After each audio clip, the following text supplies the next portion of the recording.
talk about how can you enable Fastway on your Tumblr app. We're going to figure out this solution or know how you can do that on your app. So all you have to do, just go down here, you click here on this sign down here.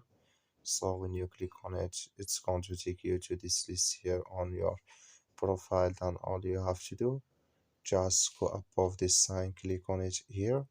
When you click on it, it's going to take you to this list here. Then all you have to do now, just click here on account settings. So when you click on it, it's going to take you to this list. Then you go down here, you just keep going down and you come here to labs. You just click on labs here.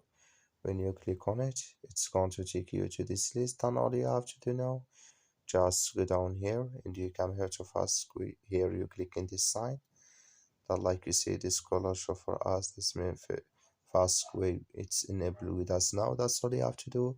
Thank you for watching. Don't forget to support us by liking, subscribe.